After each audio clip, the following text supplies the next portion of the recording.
Hello, everyone. Welcome to a very special Everything Iconic. It's like an Everything Iconic book club, and I'm here with the one and only Greggy Bennett, and we are going to discuss the one and only Mariah Carey. Greggy, the book of our time, the book of our generation. Hi, Danny. The 2020 Bible, if you will.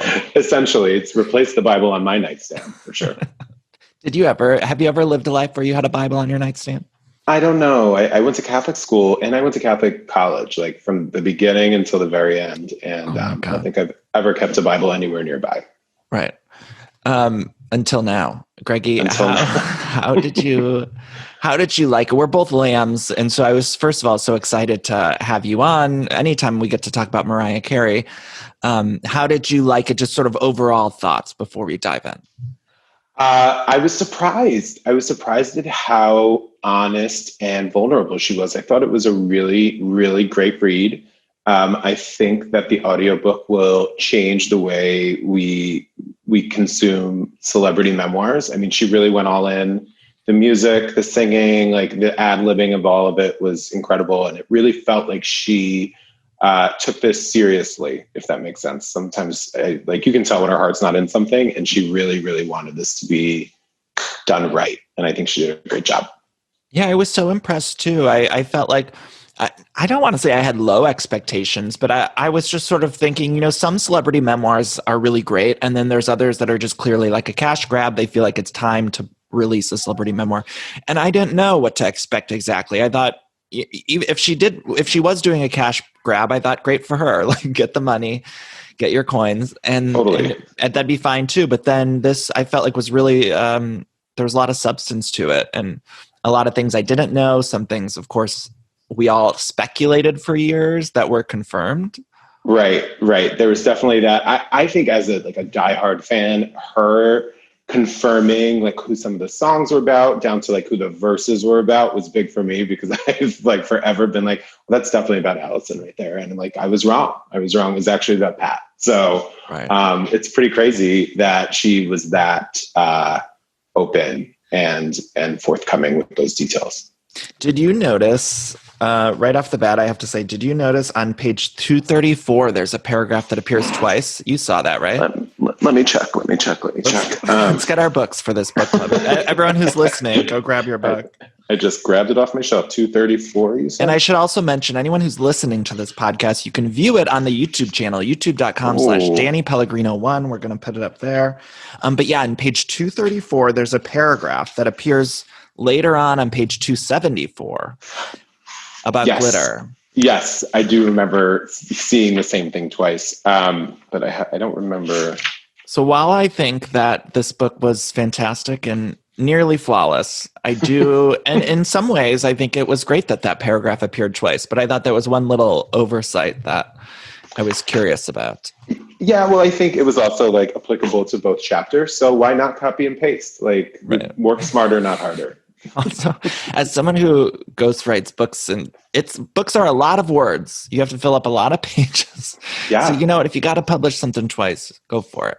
Books are hard. Words are hard. Words are hard. So, Greggy, I want to start by talking about her family. We learned a lot about her sister Allison, her mom Pat, her brother. Early on, she talks about how her sister mistreated her, and that was the stuff to me that was sort of most unexpected, because we haven't heard her speak about her childhood very often outside of her music and her lyrics. And so that was, to me, the most surprising. I just didn't know a whole lot about her relationship with her sister. I knew a little bit about her relationship with the mom, but Allison was surprising to me. What did you make about the way Allison treated her? There was an allegation about Allison trying to basically like drug her up and sort of pimp her out at one point. Like, there was a lot of heavy stuff. Yeah. Well, so I've always, over the years, there have been multiple like interviews that Allison's done. I mean, she references a lot of it in the book as them selling her out for any like cheesy publication or interview. So it's always only been Allison's side of the story, right? She's never really given any oxygen to any of those stories, and they usually disappear as quickly as they would come out. But I'm glad she was able to set the record straight. I feel like was like the whole thing was very healing for her to like put down on paper and finally have her side of the story told in a definitive way. I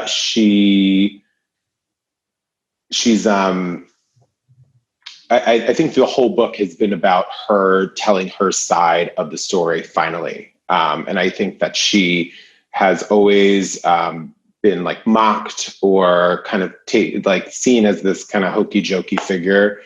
People don't seem to take her very seriously. So I'm glad that she really focused on telling talking about the experiences that really made her who she is. So right. I think it was important for her to include all of the stuff about Allison because it was formative for her. And I think that it contributes to a lot of her insecurities that she's felt over the years. I like that you mentioned Allison and the family sort of selling stories. There's one point in the book where she says her family looks at her like an ATM with a wig on. That's the line she used, which is a great line. But I feel like now in 2020, that's not a thing. Like, and she was even talking about it. She did a great interview with Oprah where they were talking about family and kind of using them for money and stuff like that. And I don't know if it was that interview or somewhere else where she mentioned that that's not really a thing anymore because there's so many blogs, there's so much social media. It's so easy to kind of shut down a story right away. But back in the 90s, family members and stuff could go to the National Enquirer or to these places and sell something for a few $1,000s or more.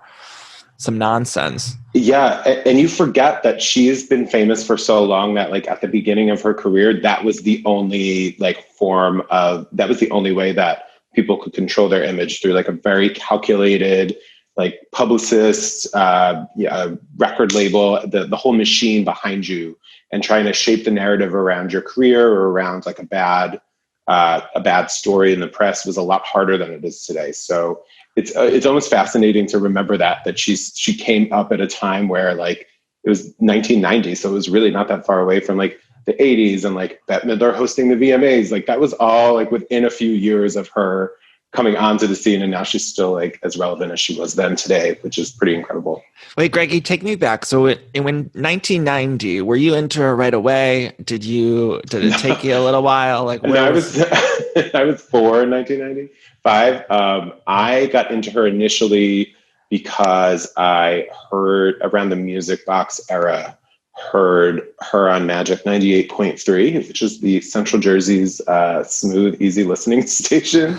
And I remember on the way to the Jersey Shore and Hero played on the radio. My mom was like, "That's Mariah Carey." And I was like, "Oh, I'm into that." I'm like I had only listened to like Disney soundtracks up until then. I was young. And then I had a babysitter who loved her, who would bring her cassettes over. And so that was really what kicked it off. But I was probably like 8 or 9, I want to say. Yeah. My mom always liked the divas, so she always would have the cassettes she had Gloria Estefan, Whitney Houston, Celine Dion, Mariah. And I remember when that first Mariah album came out, like she just always had the cassette in the car or playing in the house. And I just attribute my mom making me gay because it was like my dad always like kind of like the oldies, like he liked Motown and that kind of stuff. But my mom, like she just loved the divas. She would always have Barbara or Mariah or someone playing. Celine was big in our car. Greggy, let's talk about the Celine. I know we're jumping around a bit, but can we talk about the Celine of it all? Okay, so let me just that chapter about Divas Live is like crazy. Oh Greggy, I wanted so much more from that Divas Live. I want a whole fucking book about Divas Live 1998. Like I need a whole. Same. I want a miniseries produced by Ryan Murphy. I want all of it. Why hasn't it happened yet? I feel like there needs to be more content. I know there was a while back, maybe a couple years ago, they did like an oral history someone did of the Divas Live, and I ate that shit up. It was like a website did it. But so in the book, she talks about this Divas Live moment. So in 1998, there was, of course, this iconic concert for VH1. They had all the divas. They had Aretha, Gloria, Shania, Celine, Mariah, and featuring Carole King. I didn't miss anyone, did I? No, you got Carol. I know it like the back of my hand. Oh, the best. Iconic. And at the very end, there was supposed to be this medley, or not a medley, they were supposed to do a group song of Natural Woman. And first of all, Aretha decided she didn't want to rehearse because of the air conditioning being on, which They're playing games. They're playing games. Which that was a story too that I feel like we've heard, but it was just nice to kind of get more confirmation that this thing happened. 100%. I mean, you remember the pop-up video episode of Divas Live, right? Like where they were like, Mariah changed her nail polish between each number and she wasn't going to sing in the closing number until she saw Aretha walking to the stage. Like I remember all of those factoids. So I feel like I'm like a historian on the whole thing, but I loved getting a firsthand account from her as what happened on that stage. We were so lucky to be raised amongst the era of pop-up video and like all those pop culture shows that just presented us all that wonderful information. Bring it back. So then there was this story about Celine during that end performance of Natural Woman, where Celine starts doing these runs, and Mariah in the book says she sort of, I don't know what the wording she uses, but she said she sort of went to the background because she even realized like in the moment, this is not something you do. This is Aretha's song. And by the way, we both love Celine, so like, we love. And I don't think there was a bone in Celine's body where she was like, I'm going to show up Aretha Franklin right now. I guarantee you, she was like, this is a fun celebration, and like everyone will just sing, and like there's no way that she thought Aretha would take offense to that. But that's just her way, I guess. Yeah, right? And it was just those were the moments. Like I love all the deep family stuff, but I did just get so much joy hearing her talk about these other people that we know in pop culture and just her relationship to them. And that was a particular instance that the saliva coming out of my mouth when I was reading that chapter. Just like I know. I wanted it to be 100 pages long. Right. Okay. So I want to talk about, we're going back a little bit, the Tommy Mottola years, which were a tough time for us all, really. Locked away in Sing Sing. Sing Sing, that compound that she lived in with Tommy Mottola, her then husband. I was going to make my Zoom background a picture of Sing Sing burning to the ground, but I couldn't find a clear enough one. There's like aerial shots of it. Oh my God. Yeah. So she lived in this compound with the husband.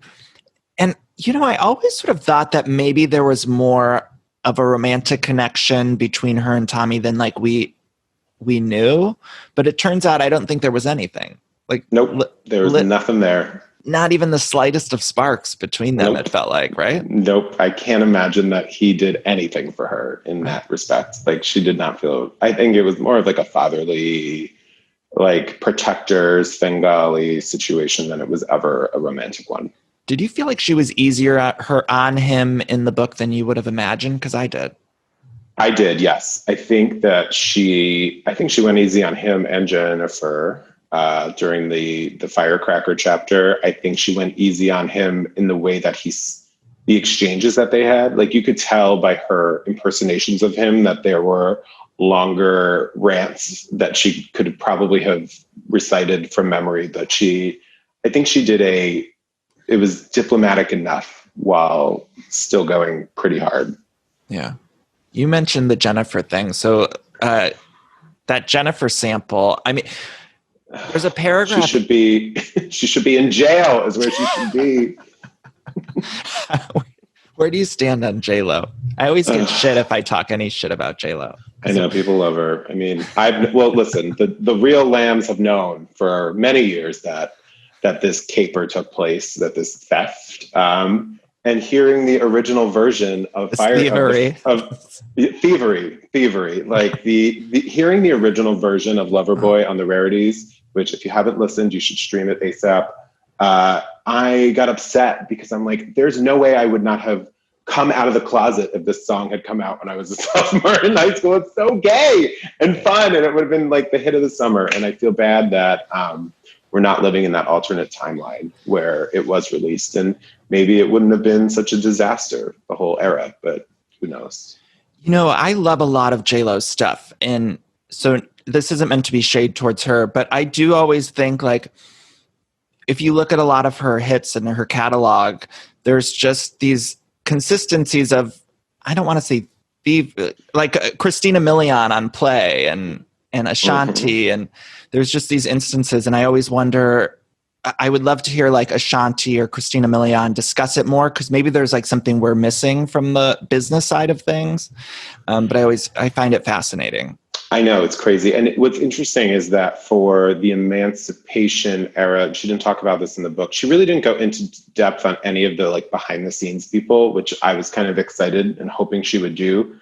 like she hired Benny Medina as her manager, who was up until that point J-Lo's manager, right? And he orchestrated the whole rollout for Emancipation with this woman Marbette Brito. But he really threw all of his weight behind her, and then in the a few years later went back to Jennifer. So it's interesting to see how over the years they've kind of done like this in certain aspects of their careers. And it also makes the industry feel just much smaller than it does otherwise. It's like, oh, these people all do 100%. use the same people. And you mentioned E equals MC squared and or in the Emancipation era. And in terms of the Tommy Mottola stuff, it was interesting to me how like she was still writing about that time in her life with songs like Side Effects and other things in later albums, which were when you think about it, were 15 years later after the Tommy years. She's still writing about that experience, and so beautifully too. Yeah, and what I love, and it's almost, I've always thought this, but she kind of confirmed it for me in the book, was that it's like she stubbed her toe 20 years ago and can still write a song about exactly how it felt. For her to talk, I mean, Subtle Invitation is a song on the Charm Bracelet album, but I feel like it was Lullaby is the song on the Charm Bracelet album that is like the sequel to The Roof. And that's all, but she didn't bring that up, but you can tell that it's like a callback to that song, and it's still about Derek, or DJ, if we're calling him that. So I think Derek Jeter, DJ, that however long that relationship was, has really sustained her and her songwriting for so long, which is great for us as fans. But I wonder what he thinks of all of it. I know, Greggy. I thought the Derek Jeter of it all. I really thought that, maybe she wrote a song about him. Of course, people always speculate about The Roof, but to know how much he affected her in so many different ways. That whole album, the whole album, Butterfly album, like it was shot. Her best album ever. So yeah, thank you, Derek. Magnum opus. Yeah, I was so happy about Derek. I was like, oh my God. And also she had just glowing things to say about him, not only in the book, but also in like her press tour and stuff. Like she was talking about how much respect she had for him and his family. And I just liked that. It made me happy to know that despite most men being trash, he wasn't. Well, he wasn't. And also he seemed to be the first like positive male relationship that she had. I don't want to say in her life, but like, I mean, there was Henry, who cheered out of his truck window when he heard Vision of Love on the radio, but I don't know. I loved picturing that for some reason. I just think that like she went from being in the shack, right, and just like fight or flight, to then being like a prisoner locked away in Sing Sing. And then that was her first taste of like being a girl who like met a boy that liked her and was nice to her and was probably just as famous as she was at that point, but in different circles. So it was nice to hear her tell the story of like being courted and like having those butterflies in her stomach for the first time. What do you make of her relationship with men in the business or in the industry that she worked with? I know at one point in the book she talks about how she had a no dating policy, I believe, with other musicians she worked with. And Rappers. She's was it? Rappers. Yeah. And I think, especially in the 90s, if she was dating a rapper that she worked with, it would have come out, but we never heard those stories. And I wonder, I guess I'm thinking about it now. It's like her relationship as a kid with men seemed to have manifested itself as an adult in these working relationships in a lot of ways. Yeah, I would agree with that. I think it was interesting to hear her talk about her relationship with JD, right? Because he's been a collaborator with her for so long, and like they almost seem like brother and sister. But she seems to have she's always quick to put her male like collaborators in that friend zone or that like brotherly box, so that she doesn't open herself up to any, I guess, liability, which is smart. She's a true professional. The Derek Jeter stuff, she was talking about how her assistant helped keep the secret. And I was just thinking the secrets that assistant must have. I mean, there must be so many things. Right. Who was the assistant? That's what I want to know. Right. At that point. Okay, we got to talk about the glitter era. So, there were claims, of course, of Tommy Mottola really sabotaging the glitter era. We mentioned with the Lover Boy, he quickly put J-Lo on a sample that Mariah had been using, and it really is what drove her to this really a breaking point. And she mentions TRL, which was another moment that we as fans grew up with. It was an infamous moment that I don't think we had a lot of context to for so many years. And I found it fascinating when she talked about Carson Daly and how he was aware of the stunt. But of course it was live TV, and he sort of just he was improvising a little bit and making it seem like a bigger thing than she thought it should have been. Yeah, like if you think about that time, like I remember it vividly, and I remember how big of a deal it was that she did that. And if you compare it to the stunts and the shenanigans that the kids these days do on the regular, right. Like they have OnlyFans now for them. Like, what did that girl, Bella Thorne? She has her own OnlyFans. Like, no, there's no. Dorinda Medley has her OnlyFans too. True. There's no rules anymore. There's truly no rules. And for them to make this big deal over her wearing like a giant oversized t-shirt and then taking it off and revealing like shorts and a tank top was wild. And it's even more crazy to think about looking back on it. Yeah, I know the press cycle of that whole thing was insanity. And I mentioned those VH1 shows like Behind the Music and I love the 90s and stuff. And I just remember growing up, they always would refer back to that ice cream truck moment or that ice cream cart moment. And yeah, when you really break it down, it's like, what the fuck big deal was it? Like, it wasn't a big deal. I know. And I was actually, during that time, I was so pissed because the week before she went on TRL with the ice cream cart, she was there for a scheduled appearance to promote glitter. And I was in the audience and I requested a video in the little box in the bottom left-hand corner. And like, there's no trace of it anywhere on the internet because a week later she went on and they made such a big deal over this that's the only one anybody remembers. So what song did you request? Blink-182, The Rock Show. They told me. Oh, they made you do it. Yeah. Okay. They told me what to say. At the end, I go, I love you, Mariah. I love you so much. And then it like dance away from me. Oh, man. I was surprised she didn't talk about the TRL Cribs moment because I feel like that really was also important. I mean, there were so many moments in her career. How can she break them all down? I know, but that was a pretty big one. Cribs is, and it's something she's like people still talk about to this day. But I guess she talks about like the apartment in general. So I really attribute that Cribs moment to opening up this whole thing now, which now, like, I'm obsessed with the Architectural Digest celebrity tours. But I think it was really like Mariah's episode of Cribs that made people just crave that kind of content. Because up until her, there was a lot of Cribs of like, I don't know, people's shitty houses. Like it wasn't always big celebrities like her. Right. It was like people that were on MTV shows and they lived in like a McMansion in like the hills or in like Encino. There's one where like Willa Ford is showing us her bra collection and like, or there was like, I remember the Dream house, which was, I don't know if it was all their houses or I don't know. Dream, like he loves me, he loves you not. That's exactly the one I'm talking about. Yeah.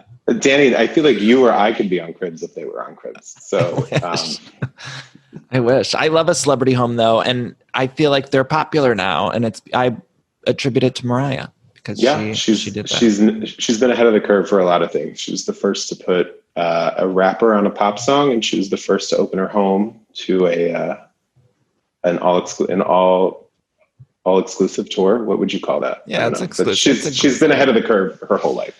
Also, I think because she's such an entertainer, the moments she gave us in that Cribs episode within it of the bathtub or on the heels on the she's in heels on the stepper. On the stepper, yeah. In the leotard. So good. So good. So she talks about the glitter era and she says, it warmed my heart that she has a different perspective on the glitter era now, because I do feel like for years she really had such horrible memories attached to it. And it feels like within the past couple of years there was a Justice for Glitter campaign that I believe we were a part of. I'm attributing it to us. We may have started it. But I'm happy that she has a good point of view for it now. Yeah. And honestly, like Glitter's a great album.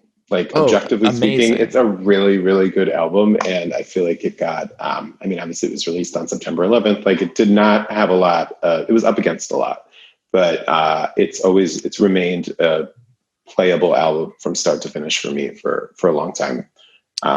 She covered Last Night a DJ Saved My Life. Like, that's great in and of itself. The Didn't whole Mean to album. Turn You On, like Hips, If We, which is the song that she sang back and forth with Ja Rule, which is the other thing they stole from her and rushed out the I'm Real remix, where the other girl and Ja Rule sang back and forth to each other.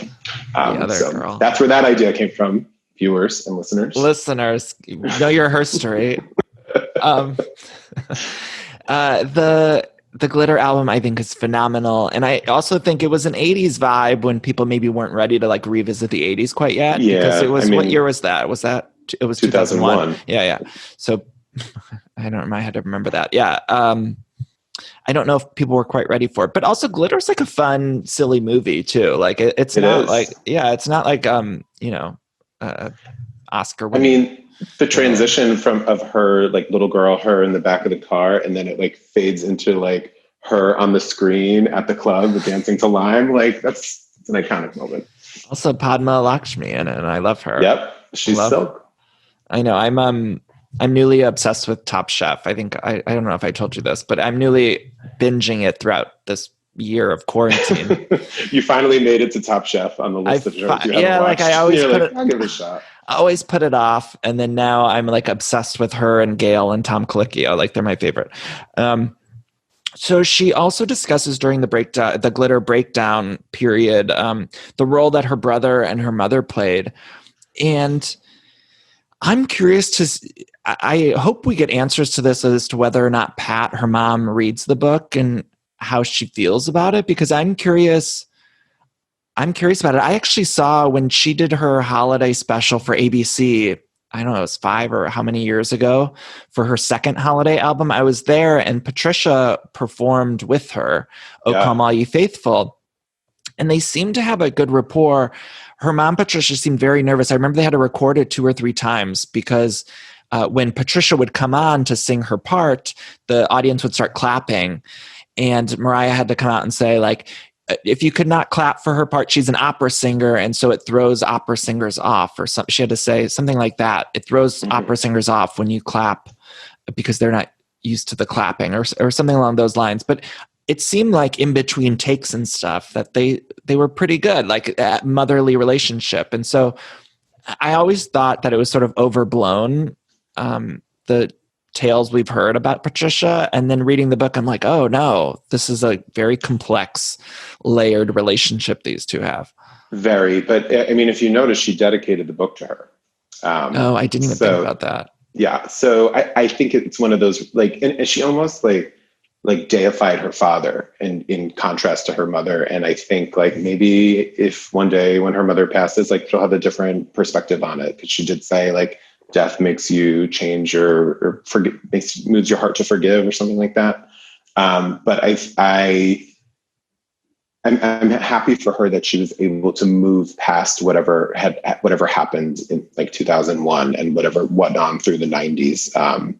It seemed like there was a lot of jealousy on her mother's part, and I think that had a negative effect on her. So I was happy to see Pat be on the Merry Christmas to You and do that with her. And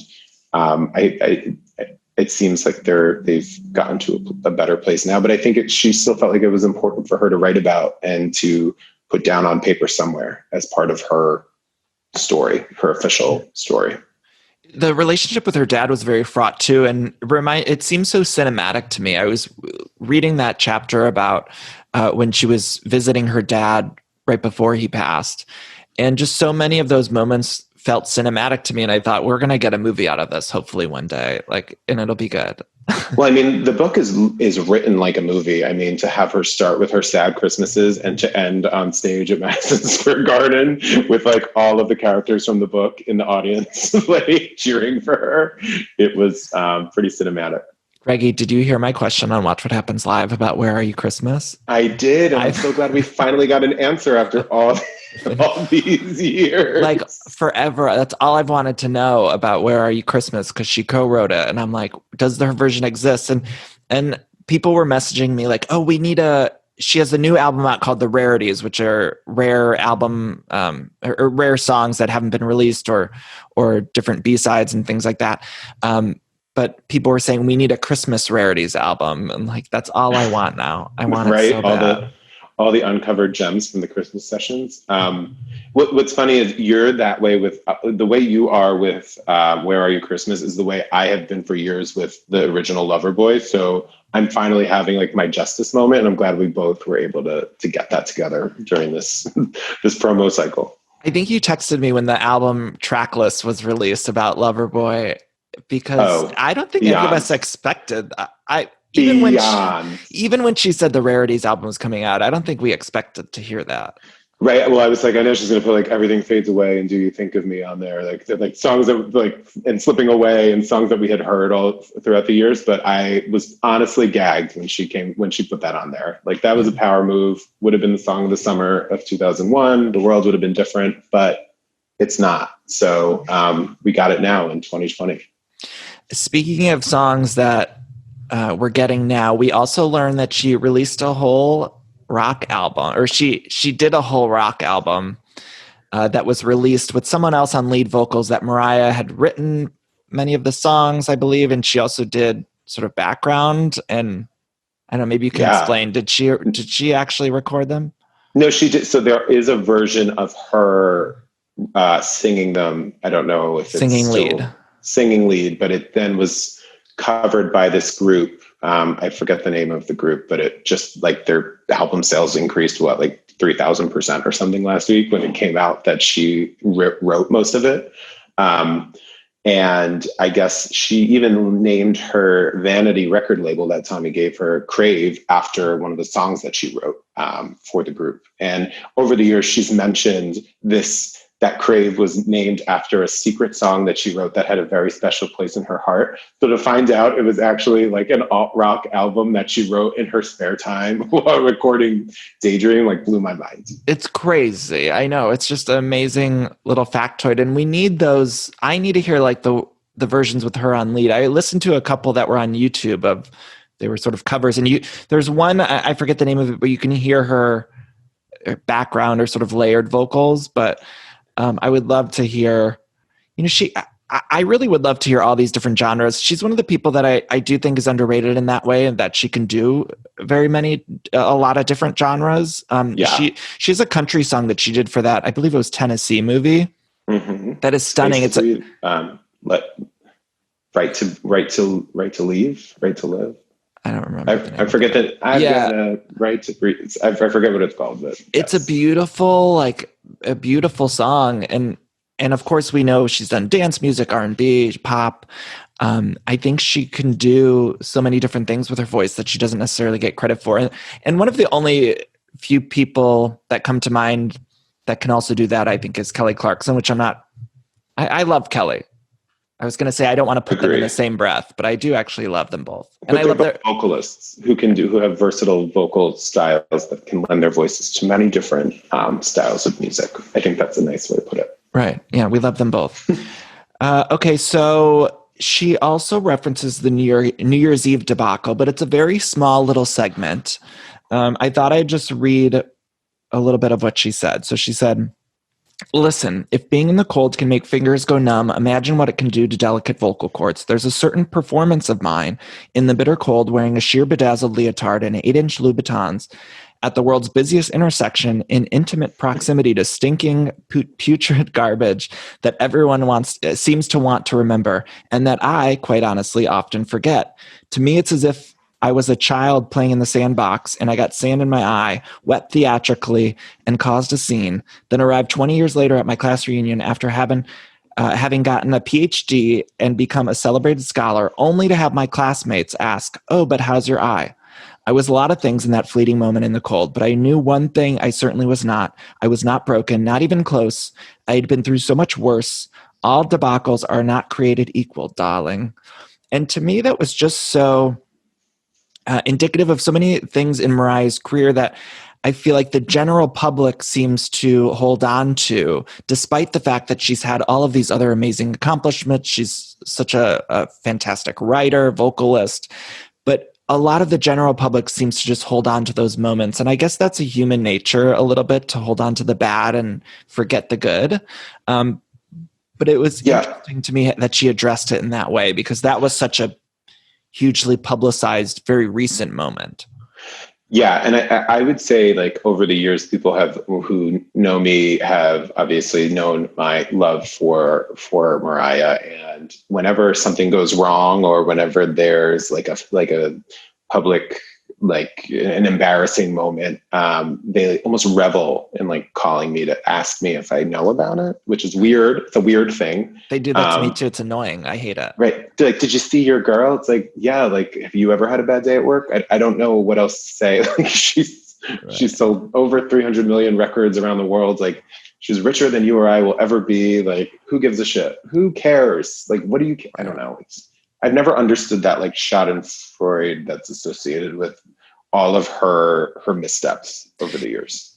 I do that on my Instagram. I do a Jessica Thursday, and people always say they want a Mariah Monday. And I don't think I can handle it, because oftentimes, even with the Jessica one, it's like people write mean things, and I love Jess, but like, I can handle if they're a little critical of her, but like, I just can't handle people coming so feverishly to Mariah. Like, it would just make me so mad. I can't either. Yeah, same. And I even, like, I don't engage with people like that. Like, people think they're going to rile me up by like being mean about her, but I just like I don't know. I don't engage with it. I don't think it's like fun or like a productive use of anyone's time. Right. So, Greggy, I want to talk about the things that weren't discussed in the book. Now, I have a list of things that just sort of came up as I was thinking of it. I know a lot of the press picked up on the fact that she doesn't talk about Eminem, which I liked. That she didn't talk. I didn't think she needed to talk about Eminem. It wasn't really. I don't think it was a big enough part of her life, and to me, it almost would ruin that joke, that fantastic joke that she's done once or twice, when people ask her about Eminem, and she'll pick up a Godiva chocolate and say, "No, it's Godiva." Or like when she was on Watch What Happens Live, and he's like saying 3 nice things about Eminem, and she's like, "They come in a bag. You can take them wherever you go. Sometimes they have peanuts in them." Like, that's her. I love that. That's her go-to response for dealing with him. Yeah. She didn't really talk about a lot of her relationships, and that was interesting to me, but I guess, like, to her, they don't matter, or they're not part of like her story. But I would have loved to have heard more about some of her longer term relationships that maybe people didn't know about. I think I would have liked to hear more about some of the professional relationships too that she had with like songwriters and different people she worked with. I know she does talk a bit about JD, and of course we got that great Debrat story, but I think there were other collaborators I would have loved to hear about. We also didn't hear anything about American Idol. I don't even, was that even about that? Wow. I know. I was just going to ask if there was even like a passing reference to it, and I don't think there was. No, there's not a lot from like the mid-teens through now. Like the Stella eras. Well, Stella's nowhere to be found. Right. There's nothing but all about of that is nothing about the E-reality show is not even mentioned. Mariah's World was the name of it. She doesn't even mention recording Memoirs of an Imperfect Angel or like anything having to do with that whole period of time. And I know that's when she got pregnant. So like, that's where she said that she turned down work and basically like stopped promoting the album and stuff. But it was like, and the way that she met Nick, like that all was very like, and then we met and then we got married, and like, she didn't go much into the divorce, probably out of respect for her kids. But like a lot of the things she's talked about, she dropped as easily as she talked about them. Like, and then it just didn't work out, which was kind of a nice way to put a bow on it, but not. I didn't feel a lot of passion with the Nick Cannon stuff. Like it didn't feel like, I always thought they had a more passionate love affair than what I got from reading the portions about Nick. Yeah. And like, I hesitate to say this, but there was like, I know that there was a guy that she was dating before she dated Nick, like sitting next to him at the Grammys, the year of Emancipation. Like, he was a guy that she dated for a long time, and he's not brought up at all in the book. Wait, was this a fan? I don't know this. Who was it? He's like an A&R guy. Like, it was never a public relationship. They didn't walk red carpets together. When I met her, I actually met him. He was with her every time that we like met. So I like know that was he nice? What was it like? He was fine. Like he seems like tired, but like I don't know. Like it was always the middle of the night at like a restaurant, so of course he was tired. But she like that whole like there was no Benny Medina, there was no Stella, there was no E, there was none of the. I don't know. I think it would have told a more complete. It would have given us a more complete picture. It's almost like there are little vignettes from like 2003 on. Like the stuff with Cameron was cute. But I would have loved to have learned more, like heard more about like the tours and I don't know, all of the I don't know. Yeah, that stuff is what I was hoping for. I don't think we would ever get anything about Stella though. I don't think we'll ever hear of her again. Stella was the manager for one of the most recent managers who managed her during the time of Mariah's World on E, just for people who are listening. And yeah, a lot of lambs, we don't really look fondly on the Stella. No, we don't. Stella at all. Was there anything else aside from like sort of the recent stuff that you wish the book, that you thought the book maybe had missed, or that you wish was included more?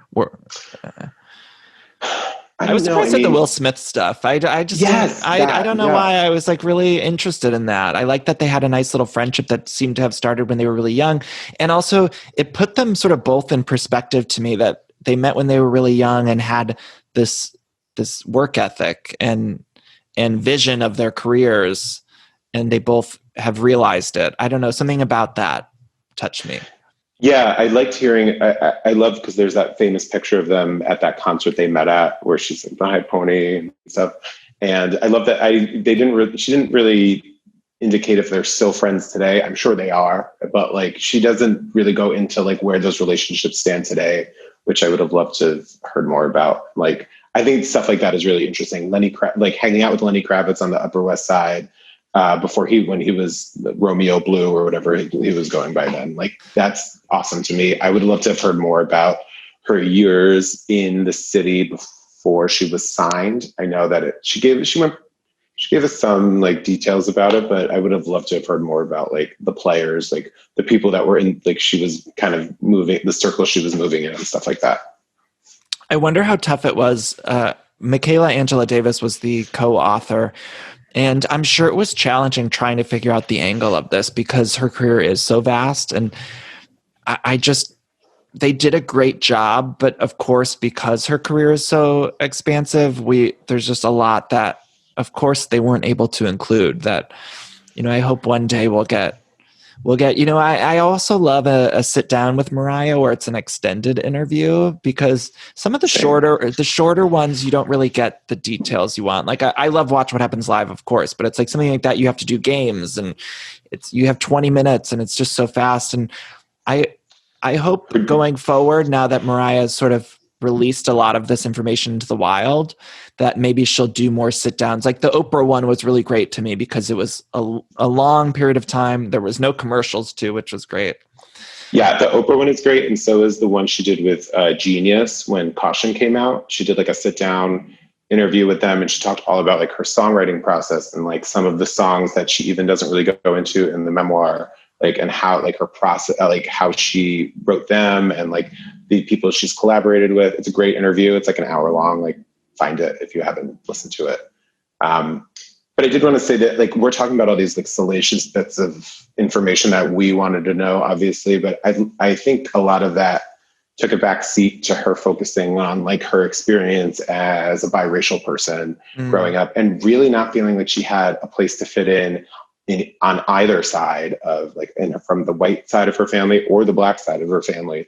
So I noticed that was the common theme running through a lot of the book, is how her experience as a child, a mixed race child, like followed her throughout the early parts of her career, obviously with Tommy, like trying to whitewash her, and then her embracing it as she was emancipated. Like I loved that. That was the through line through the whole book. So compelling too. I mean, all of that stuff, it was heavy, but it was written in a very wonderful way. I thought it was all really great. There was so much, I mean, I know we're missing some things. I'm looking at my notes, like what did we miss? Of course, there was just so much. And the colorism she experienced was happening at such a young age. And I think it really touched me because I was thinking of what it must be like to try to interpret all those things happening to you. And there was a story about kids at the school kind of bullying her. And I was just thinking how difficult it must have been for her at that age to process all of it, if that makes any sense. Yeah. I mean, I can't imagine like not having, and she never told her father or her mother what she went through because she didn't feel like she could, which was the most heartbreaking part of her story to me, is that she really for a long time only had herself to rely on.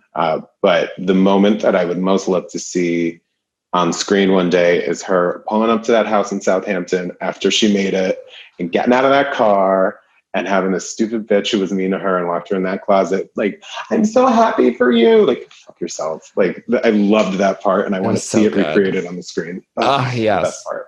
Do you think there's anyone that could play Mariah? Like, if not yet. I think we won't have that. I think we don't even know who she is yet. She's somewhere, but she's too young at the moment. It'll be like a Zendaya, like in 10 years.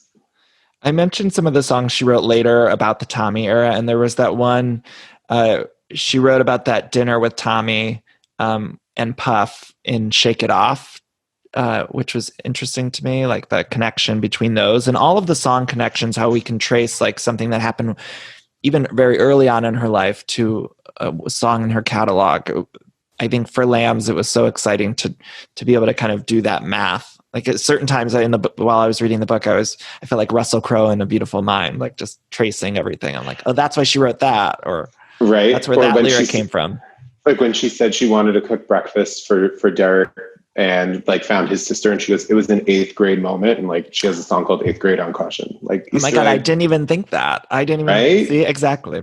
Mm-hmm. Okay, so with the release of this book, she also released this album called The Rarities. It's got a lot of great tracks. We talked about Loverboy. I am personally really obsessed with Cool on You right now. Cool on You is great. Mesmerized. Another one that I'm very, very, very into. I want to like be on a yacht going like this to it. And for those listening, I'm just pumping my shoulders slightly. Did you ever see that my signature dance move? Did you ever see that Mad TV sketch where they're parroting the MTV Icon Award for Whitney Houston, and they have Pink, someone as Pink, doing a Whitney Houston song, and she's dancing. Like, but she's doing like the worst dance moves. I have to send it to you. It's so funny. It's very dated, but it's hysterical. That's the dance move you were just doing. It was like, that's my signature dance move. So I'm glad to know that that is a Mad TV actor as Pink doing a Whitney Houston song. Got it. Any rarities that you are missing? Like I couldn't really think of many that I would still like to hear, obviously, other than the Rock album and Where Are You Christmas, but the Rock album, there's this song she did with Timbaland a few years ago called Skydiving. There's like, it's on YouTube. Didn't she tweet about that? Didn't she just tweet like Timbaland, we need that or something? Yeah, that was a while ago, like before this whole book was even coming out. I think she tweeted about it. There's like versions of it on YouTube you can listen to. The other one was a song called Panic the City or something like that she tweeted about a while back. Busta Rhymes tweeted about it, and they were playing it in a nightclub somewhere, and like you could hear it in the background. Would have loved to have heard that one too. But yeah, I'm sure we'll hear it again. We'll hear it at some point. Those vaults, I'm so interested. And all the artists, I'm always endlessly fascinated. Like, what's in the vault, and like what great music is in the vault that like you just can't release because there's like legal business issues. Like, what I need the mechanics of all of it with all of our. I want to know. Yeah, I know. I want to hear everything in there. Because I feel like with anyone, like you could think of Britney Spears or something, and it's like, I want to know. By the way, she had a respectful moment with Britney Spears where Andy on Watch What Happens Live was like asking her about Britney, and she just said she doesn't know the situation, but there's always been a nice little relationship between her and Britney. We've seen like photos of them out to dinner, and I would love to hear a conversation between the two of them. I know I can't even begin to compute what would take place during that conversation, but I would love to be a fly on the wall. Greggy, that's all I have. Is there anything else you want to talk about that we maybe missed? I know people are going to be writing me. You've mentioned this on Everything Iconic before, but people are going to say, why didn't you ask Greggy what his favorite Mariah song is? So tell people. I Breakdown is my favorite Mariah song. I just love everything about it. Can listen to it a million times in a row and never get tired of it. That and Outside is my other favorite. But she sang it on the audiobook, which is crazy. I can't believe she's never sung it live before. Like, I did the reading of the book and then I did the audio, and it was a special experience. I truly almost never like the audio. I know some people always say you have to listen to the audio for celebrity memoirs, and I truly don't normally like it, but this one was good. I liked when she would do the little ad libs and randomly break into song. It was like, it made it really special for the audiobook.